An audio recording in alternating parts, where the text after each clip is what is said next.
is up, my wizards? It's Dev, back again from SBMTG. I got one spoiler for you today, and then a special treat. This is sort of the 5 things that I want from Magic Origins. A little bit of speculation, a little bit of I think we might see this or that. So yeah, it's going to be cool, I hope, for everybody involved.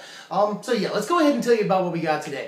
This is Harbinger of the Tides, and it's all we've gotten so far, but it's really cool. Mono Blue Devo needs a 2-drop. Omen Speaker is pretty good, but this obviously goes better for our devotion count. It's just a better card overall. When I first saw this, I was like, Venser? But no, it's not. It doesn't hit spells that would be crazy. But it is really good, you know, obviously during their end step or combat step, but it's also really good just during our main phase on the 2nd, 3rd turn as sort of a tempo play. That's really good. There's a lot of aggro in the format, although this won't hit Goblin Pile Driver, which is kind of grump, but still, this is probably a very important card for not only the Mono Blue Devotion deck that wants to still be important, but the fish deck that we see coming up, the tempo-based fish deck that we see being a thing hopefully here soon with Stratus Dancer, or excuse me, yeah, Stratus Walker, maybe, no, Stratus Dancer and a Silumgar Sorcerer. There's a couple of other things, the Fairy Miscreant, so there is definitely a blue fish deck.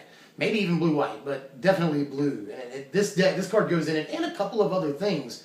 This is a good card, and I hear tell it can even see play in Modern. So let us know what you feel about this one, because I like it a lot. Let's talk about some things here. This is stuff that I would really like to see. Let me go ahead and give you number 5. I'd like to see a good 1-drop Goblin. Now we do have Foundry Street, and Frenzied Goblin is pretty darn good. There's a lot of ways in Goblins to keep them from blocking, and that's crazy when we have a creature like Pile Driver, we have Rabblemaster in the format, so Goblins is going to be, I think, really, really good. But I'd like to see a good, just premium 1-drop Goblin. It doesn't have to be Goblin God. I'm not asking for anything crazy. There was a Goblin in like Return to Ravnica block a couple of years ago that was really good. I'd like to see him come back. That would be pretty effing sweet. But we don't even have to have him. I just want another option in the 1-drop slot for Goblins. You know what else we haven't seen yet? We haven't seen like good staple black removal yet. It'd be cool if they just reprinted Hero's Downfall, because we're in Theros a little bit for Origins, and there's some reprints in this core set. It's a perfect card. It's a perfect card. Unconditional removal that hits creatures or planeswalkers.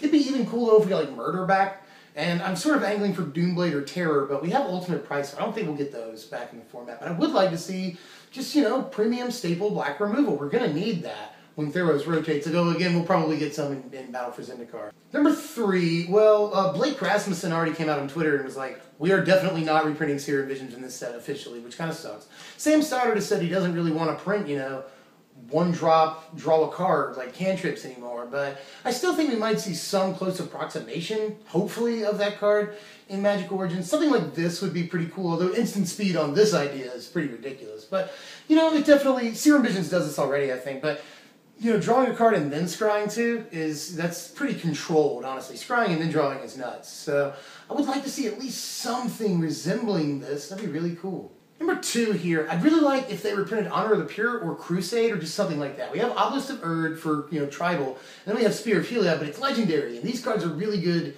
in multiples, which we can't do with Sphere, which kind of sucks. So, Honor of the Pure, we played that in Modern, like Soul Sisters and stuff. They couldn't, like, we're seeing a good, like, mono-white Soldiers deck shape up in Standard right now after Origins comes out, and it really needs this, or something like it, as a piece to stay relevant. And I just don't know if Heliod, like Spear of Heliod, is good enough because of the legendary. So, I would really like to see Honor of the Pure back. I think that'd be really sweet. I'm going to cheat and give you like an honorable mention for number 1, which is something we haven't seen. I want to point out we haven't seen this, and there's a lot of Planeswalkers that are going to be playable and viable in this format, so we haven't seen anything that moves or manipulates loyalty counters ever. We've seen it with charge counters and +1/+1 counters, never with loyalty counters, and it is pretty broken, but you could control it. You know, something like this, it costs a lot, it's legendary, you have to sacrifice it, pump a lot of mana into it, but I'd just like to see some controlled way to do it. I understand the argument is that you could just move all your loyalty counters onto a guy and then use his ultimate. You know, I get that. But if you do it, you know, if you overprice it a little bit to where it happens late, and you know, you have to play the Planeswalkers first, so it's going to happen late in the game one way or the other. So I don't think it's a broken ability that much, and it can be controlled with design. And also, eventually, while I'm on this train, we're eventually, in the next couple of years, if we keep printing Planeswalkers, we're going to have to see something that's like Destroy Target Emblem. It's going to have to happen eventually. Like, I just think it has to be a thing. It has to be a thing. And the number 1 thing, I've made this number 1 because it sounds so crazy, but they haven't printed a new Mox of any kind in a long time, and I think Spell Mastery gives us a chance to print a new Mox. Would this be super broken? I mean, you have to do a lot of work to get it to tap for you for mana on the second turn. I mean, just usually you have to at least, you can't do it on the first turn unless you're playing like Legacy. It's not going to happen.